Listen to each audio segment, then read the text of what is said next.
A pleasure to meet y'all at last, and welcome back to films I'm willing to talk about again. And now, here we go with some more content revolving around films that, well, this is one of those cases where I'm actually going to be able to talk about a film that is much more recent than the majority of which that I have talked about before. This is about Hellboy 2019. The remake of the classic 2004 film, which was based on a series of Dark Horse comics that got a sequel in 2008.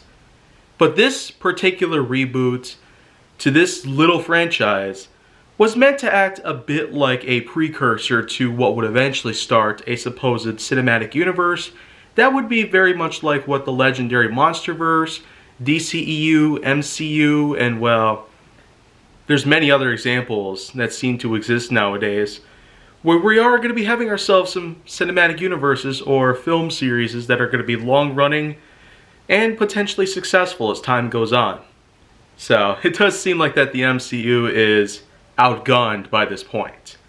And I'm pretty excited about what there is going to be in the future, especially with the talks of the Sonic the Hedgehog sequel and all. But going back to Hellboy 2019, a lot of people actually consider this to be a really bad film, mostly in terms of its production, in terms of the writing and the directing jobs, and it also does seem like that acting and casting probably weren't in the best potential that this film could have possibly achieved in. Yet, when I consider most newer films to be crap, I would not necessarily ignore the fact that this film has had a lot of flaws, especially when I saw it for the first time in theaters back in April 2019. I tell you, it was really late in the evening, very dark outside, and just going ahead and watching a movie that late in the evening when a lot of times there are curfews set up in my particular area to help prevent a lot of different crimes from happening. But in any case though, I was still kind of excited about what I could possibly see, especially since it was one of the only times I was able to see a movie for free. But in any case though, of all choices I probably could have made, Hellboy 2019 was a bit of an odd choice, but I still went ahead and did it. Right then and there. But it's still important to note that there's just a lot riding on this whole entire thing. Hellboy is in fact a demon with really large horns that have been sliced off to pretty much disguise his true power and potential. Unless of course a secret code in the form of a few words spoken together unanimously are said out loud. In any case though, this particular demon arrived on the scene in World War II with the intent on supposedly destroying the world alongside the Nazis and Adolf Hitler. However though, when the war itself ended and Hellboy himself, whom in this film was played by David Harbour, the same guy who was basically Jim Hopper from Stranger Things, as well as, well, Black Widow. Yeah. Dark times, right? But in any case though, compared to Ron Perlman, who played the original Hellboy in 04 and 08, Harbour's performance, I'd say, was a bit lacking in most ways. Though I do kind of like the idea of Jim Hopper himself, a rather agitated, irritable individual at times. I kind of felt like it was a pretty good choice in any case because the emotional attachment does seem to properly blend together. But nonetheless, there could have been a little bit of a better option than this. As for everybody else, well, the cast is pretty darn big. You got others including Ian McShane, Mark Stanley, Daniel Day Kim, Sasha Lane, and many others. You even got Stephen Graham, whom of course basically plays a giant hog in this game. And this movie entirely is just all about who even knows by this point. Do I really have to consider everything about this? Well, probably. But it's just for the sole reason that I do want to have as much time to talk about this as much as I can. So in any case though, Hellboy's one mission, especially after the war had ended, is to, in fact, uncover a few things relative to some ancient artifacts, and ones of course that had in fact been left behind.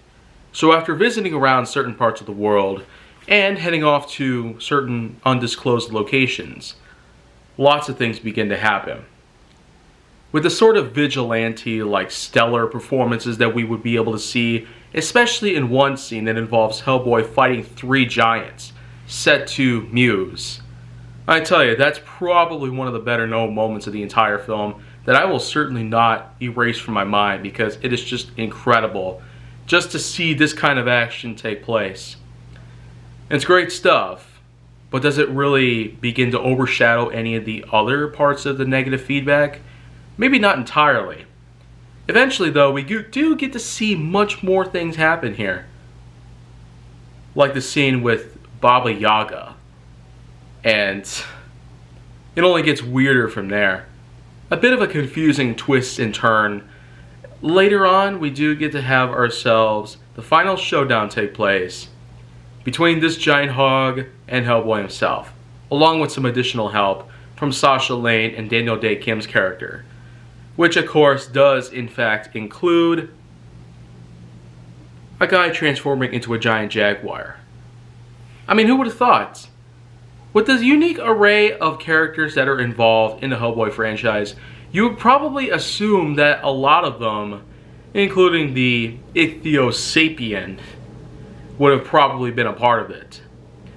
In any case though, do I naturally have a feel about this one that supposedly would have been better than most other films I've seen at that time? Well, I mean, aside from the unique effects, the well-played stuff, the unique fighting sequences, and the pretty well-done soundtrack, complete with some Benjamin Wallfish titles. This is the same guy who actually did the soundtrack to Shazam, which was released around the same time in April 2019, so Wallfish pretty much has had a pretty busy time in that moment. Yet, in any case though, the film does end with Motley Crue's Kickstart My Heart playing in the background, while the 3 do in fact invade a large territory and gun down everybody that moves. Till eventually they come across a room that technically leaves on a bit of a cliffhanger note, as they do in fact discover a so-called Ichthyosapien. So yeah, this pretty much does mean that if there were supposed to be anything else, then we could have actually had ourselves a much better lineup of the characters, and a more proper usage of things would have also been possible as well. However, because of the fact that this film flopped at the box office, losing $10 million, Lionsgate didn't necessarily need to go for a sequel. Even to this day, we're not really getting anything new about this one, because how could we? Watch Mojo describes it as the worst film of 2019, and I can't really be sure why. There's a lot of other examples of bad films in 2019, and I've watched a ton of them, as my time spent with the Marcus Eaters proved that I was able to watch anything I could ever want for free, any day, any time of day. I sure will have a lot to talk about though, with newer films.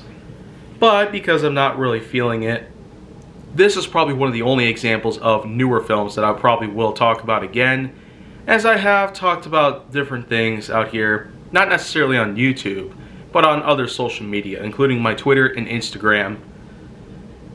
So how do I feel about Hellboy now that 3 years have passed? Well, probably the same. It probably would not have been much better, even if we did have even the most changes put together. It probably just isn't the same as what Ron Perlman managed to accomplish. That duology from 04 and 08 probably wouldn't have been the best, but it sure is a pretty well done cult phenomenon that we're getting to these days. The sequel itself probably is something that most of us would consider a rare artifact in the world of filmography, whereas the reboot is a whole different story. It flopped in the box office for a good variety of reasons, and because of the fact that it was basically just looked down upon by the immense success of Avengers Endgame that came out nearly 3 weeks later. So In any case though, Hellboy's flop was certainly done on because of that, and if it were released a lot sooner, maybe it would have done a lot better for the most part. But because people were spending more time with all these other unique successes that happened, it's just not a surprise very much. So in any case, that's just all I will be able to do for today. But if you want to see more, go down to my channel to make sure that you like, subscribe, comment, follow me on social media, and stay on the Hollywood side.